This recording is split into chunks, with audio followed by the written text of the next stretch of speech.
Yo, what up, Bull Sharks? It's your boy, the Crack Pack Daddy, coming to you once again live from Asbury Park, New Jersey, Boss Country. Special episode, cool episode. I've just come back from my first card show this week. I went to the North Jersey Card Show, and I'd like to recap my experience as a first-time card vendor to you all.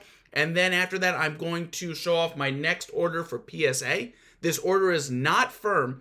I got so much wonderful feedback from the community when I did my first PSA submission and then the return video on what to look for, mistakes I made, things I may have screwed up. So I thought I'd show off what I intend to send off, and then if you, the community, see anything I shouldn't send in, any glaring mistakes, I'm still very much an amateur and learning on the job, let me know. And there's like 5 or 6 in the back that are questionable ones to send in. I'm really interested in what people think about those. If enough people say don't send something in or definitely send something in, I'll send it in, and I'll probably officially send the order in after the long weekend and the holiday coming up. So there's some time to let people look at it and let me know what they think. But first, let me take a couple minutes just to tell you about the North Jersey Card Show. Shout out to Nick who ran it. Did an amazing job, I think. Even though it was my first time vending, place was packed and had great foot traffic, which was I was most worried about going to my first card show and bringing normal retail hits. You know, I don't have any Luka rookies, patch autos. I don't have any Kobe Bryant stuff or Michael Jordan cards.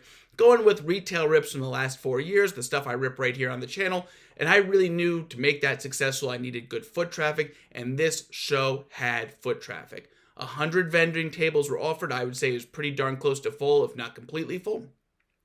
Maybe arguably a little bit too packed, but you know what? We still made it work.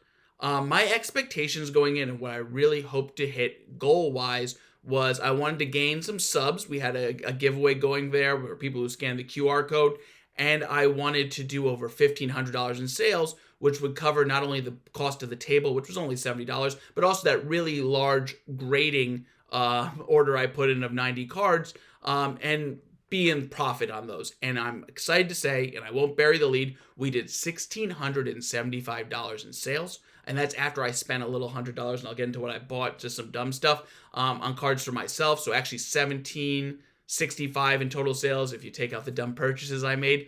And we gained 20 new subs, which was an amazing way to get new followers and subscribers. Thank you everyone who supported the channel there.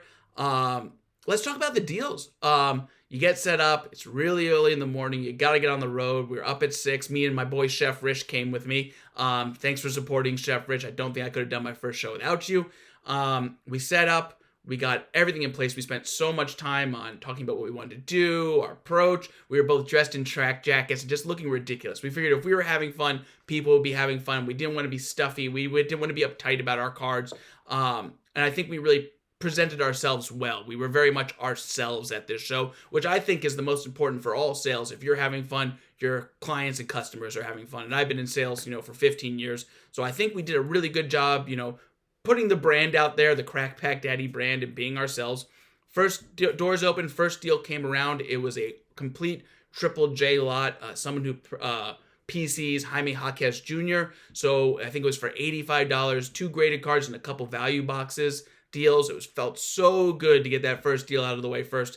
I was so worried we'd be sitting there begging people to come up to us. And then shortly after the first big deal came, these are 2 guys who came along. The deal is actually up on the shorts right now. Some of the deals we did, I recorded as shorts. I was hoping to do a big blog, but unfortunately there was some copyright music playing in the background, and we're also amateurs, so we were just doing it on my cell phone with little clip-on microphones. The sound quality wasn't up to snuff. I wanted to put it out as a full blog, but I was happy to get some of those recordings, so be sure to check out that short. I'll try to link it down below if I remember. $700 deal. If they picked out like 10 or 11 things out of the case, some value, raw basketball they intended to get graded, you could tell these people had they were not collecting for themselves. They were going there to get enough stuff to resell for either their own shop or their own online account. I think they mentioned that they do live auctions on Whatnot. The total value of the cards, how I priced them out, I remember it came to $877.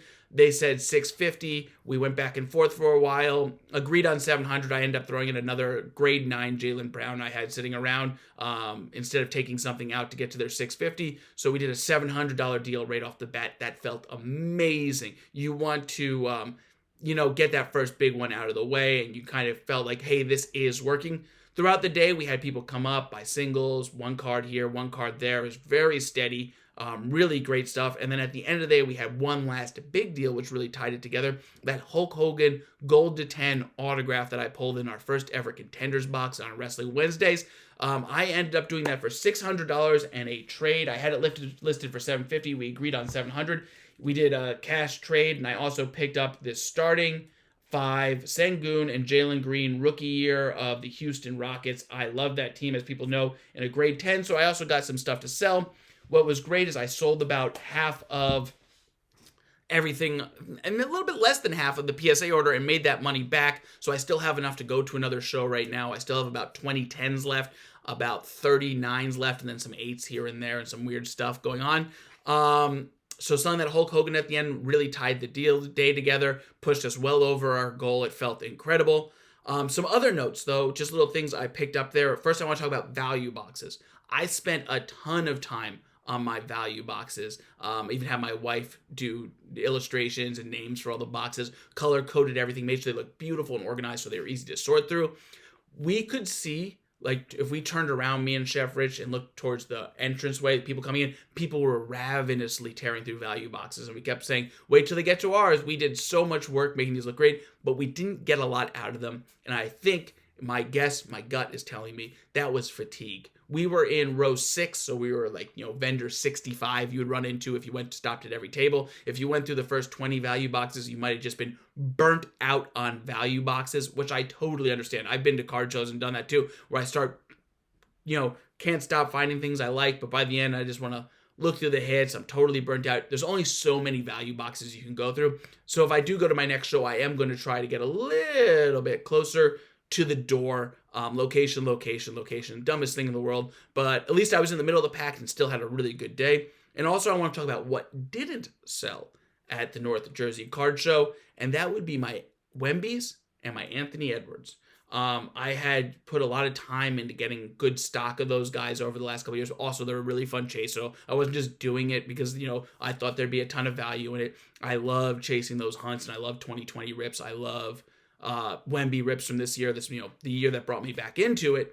But I just don't think people want to buy into what they feel like is the top of the market. Now, I don't really think we are at the top of the market for either of those players. I think the sky's the limit for them, but they had huge, surges. If this was a stock or Bitcoin, people don't want to buy now. They want to buy when it's low. They're not low right now. So I just think people are a little burnt out on those players, which also is a really good segue for, should I keep grading all my Wemby's and Anthony Edwards? I actually had, and I'll pull these out, 2 more base Anthony Edwards I was going to get graded. I actually took them out of card sleeves before this video because I still have my grade 10 Anthony Edward base. It didn't sell and no one asked me about it, so why grade more? And also, a lot of the feedback I got on those grading videos was I wouldn't grade too much base, which is great feedback. 5 months ago when I did that first giant order, I was like, rookies.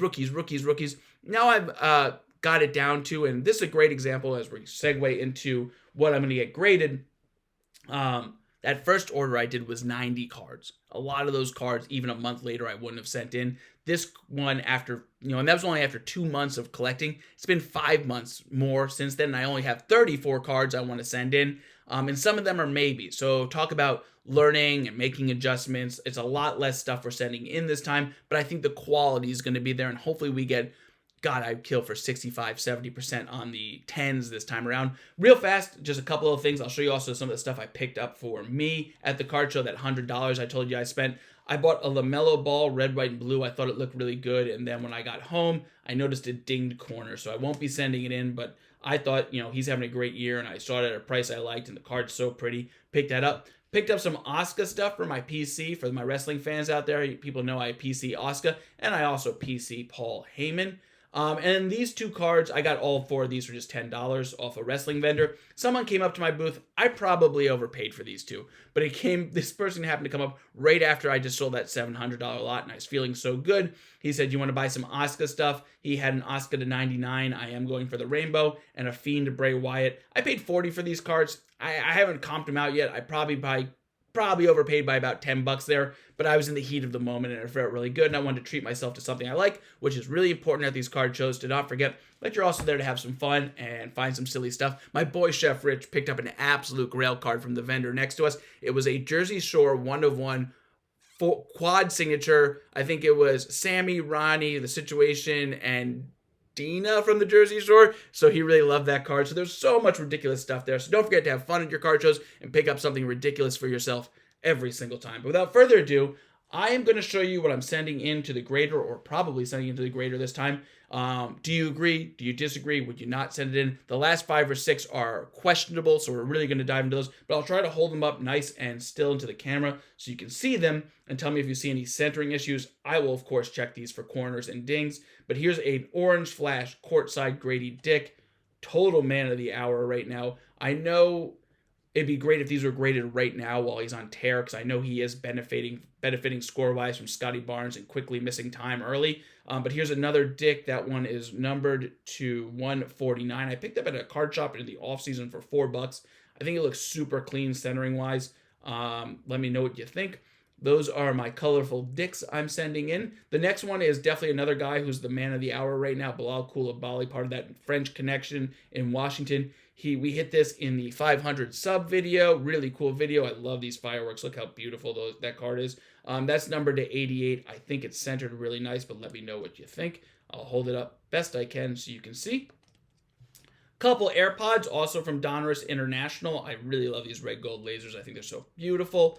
Another green AirPod. I actually sold one of these already for $40 at the show, so I know there's a market for them.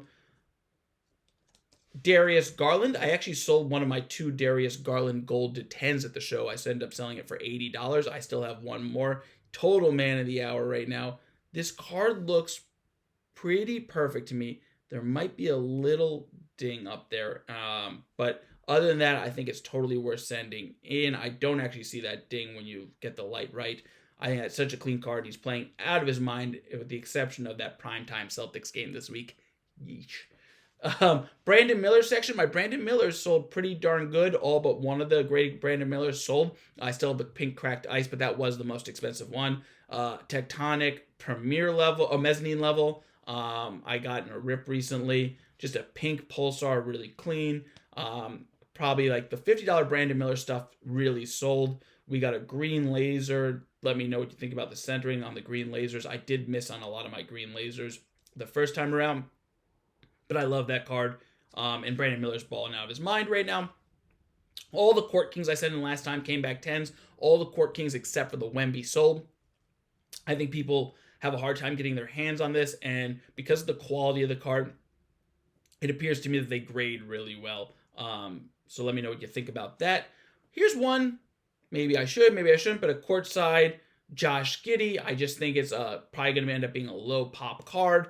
Not the most collected guy, but he is starting to have his year and his time. He is doing a lot more now that he is kind of running the Bulls offense this year. And then we got a LaMelo Ball courtside. Same rip, if I recall correctly. I got those out of a 2020 Select box. I love 2020 Select. That we have a big one coming up of those too. LaMelo Ball courtside. Let me know what you think about that one. Centering wise, I don't have like a ton of cards to compare this to. And obviously, actually, now that I think it out loud, I think this couldn't have been the same rip because I think he's 21 and this is 22. But 2020 and 21. But let me know. Silver Chet picked this up at a card shop or during the off season for $5 or $6. Silver. I think it looks really clean. Let me know centering wise. Select can be really hard to tell sometimes. A lot of my Select, I thought I was going to get a 10 and came in 9 the first time. But let me know what you think about that Silver Chet. We got my prized blue velocities, my favorite rip. Let me get that a little bit more centered for people. 21, 22 blue velocity optic rip. I still have one box of these. I can't wait to rip. I love this set. There's the Jalen Green. Let me know what you think. There's the Cade Cunningham. Let me know what you think. I love Cade. God, is he having such a good year. And he's on my fantasy basketball team, so pretty darn good. Great Expectations Cade. Let me know about this one. These I could see probably being a very tough card to grade. These are not a great year for Donruss. It was actually hard to hit anything in these boxes. I still have one. I do them in short series, but it's such a pretty card. I really want it to grade 10. I really, really, really want it to grade 10. It would make my day because I think it's such a gorgeous card. Same draft class, Scotty Barnes, tricolor rookie. Hit this in one of our shorts, and it's numbered to 49. An absolute monster. Little bit centered wrong. I feel like every single, but it looks much better on the front. Let me know what you think. Such a gorgeous card. I hope that one comes back at 10. I believe we're entering the Steph Curry section. Everything I graded except for one of the Steph Curry sold. People love Steph Curry, so I'm back on it. Dominance green, let me know. Would you send that in? Splash silver looks super clean to me, but centering people, let me know if you see something I don't. Green Steph Curry, I actually sold one of these already. I think I had a $50 price tag on it. I think I sold it for $45. Don't quote me on that. So I'm running it back with another green Steph. The gold Steph we hit on Monday. This is a gold Steph Curry to 10. Now, Mosaic is tough for me. I don't have anything in the house to compare this to. So I can't say, hey, that's way off centered. That doesn't look good. There's something wrong with the card. Corners look clean, and I didn't notice any dings. Gold to 10, 10 out of 10, the old bookend. Let me know if you see anything. There's some slight pringling. I know that doesn't affect the card. But I think it looks really good. And gosh, would that be a monster 10? And speaking about monsters, another Anthony Edwards, who we just said didn't sell well, but gosh, is this card too good not to send in? I can tell it's a little 60-40. It's a little 60-40. So let me know, would you risk it? It's a $60 raw card as is. Last comp I pulled, 310 last comp I pulled.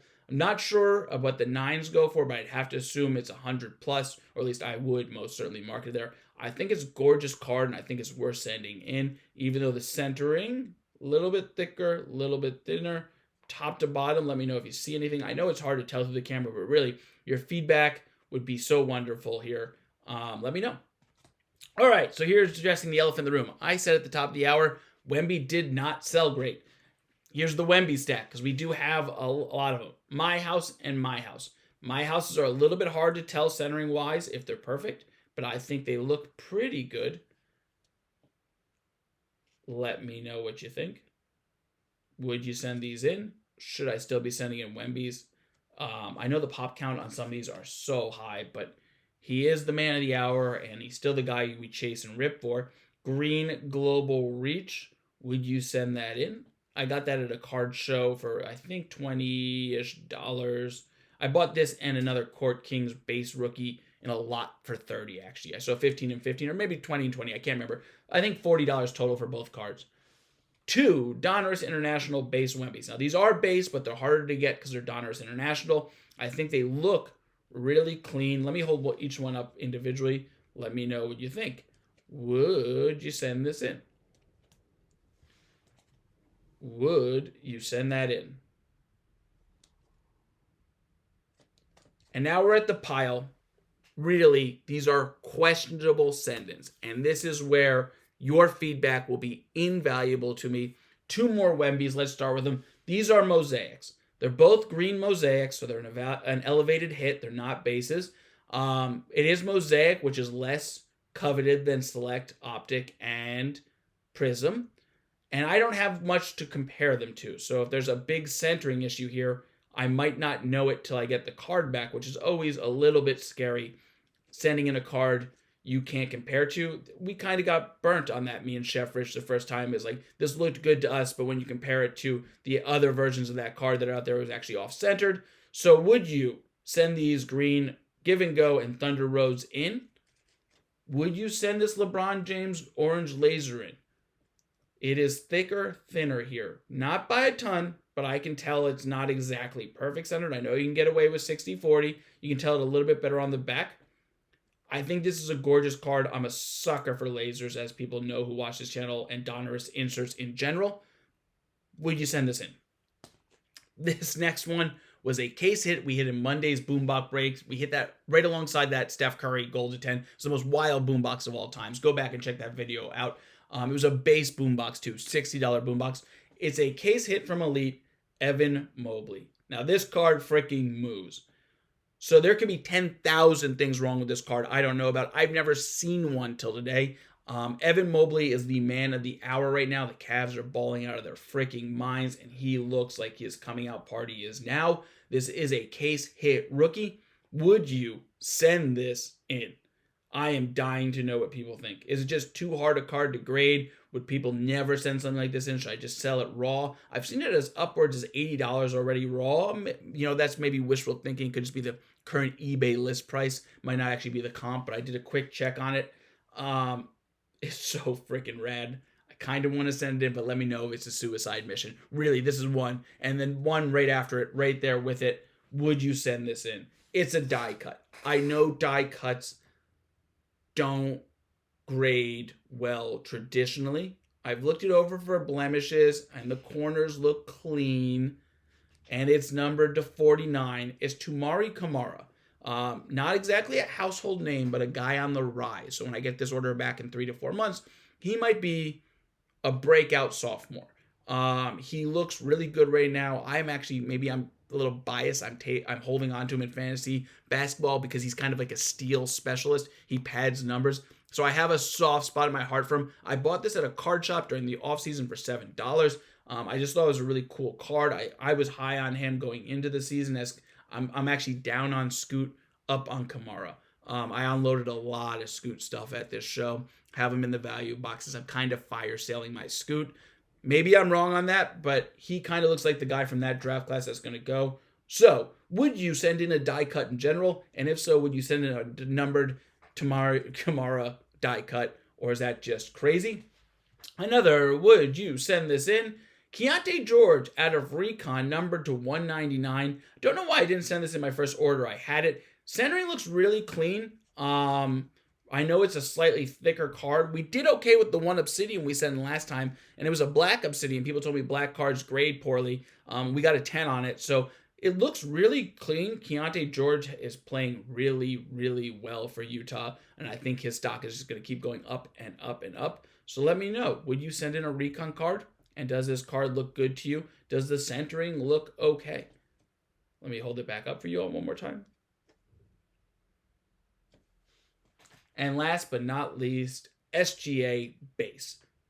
Everyone in the comments said, don't send in base, don't send in base, don't send in base. I actually bought the optic version of this card in an auction. I won it in a 10 for $57 a couple weeks ago. Not sure how people feel about buying base like that, but I didn't have any SGA rookies, and it was kind of giving me FOMO. And I bought this one for $10. He realized it was not the optic one, and he had listed as optic, so it gave me the Donner, so he reduced it $5. I bought this for $5 online. Would you send in a base SGA right now, knowing that by the end of the season, he might be legit MVP contender if Joker just doesn't hold on to it because he's freaking Joker? But let me know what you think. This has been a wonderful community experience. You guys give me such wonderful feedback on these grading videos. I'm still very much an amateur and learning on the job, so thank you, thank you, thank you. If you made it to this end of this video, we're growing like crazy. Like, sub, and comment. It means the absolute world to me. And I won't send these in for probably 2 weeks, so there's tons of time for people to look at it and give me their feedback. But your feedback is so important to me. I had a wonderful time at the North Jersey Card Show. Look for me to hit another card show in December, as I still have inventory. Look for me to do a big reveal on these cards to see how they came back. And, you know, once we do send them in, there'll be a reveal video, of course. And keep an eye out for rips Monday, Wednesday, and Friday every week. I've been the Crack Pack Daddy. You've all been wonderful. Good luck and ball night.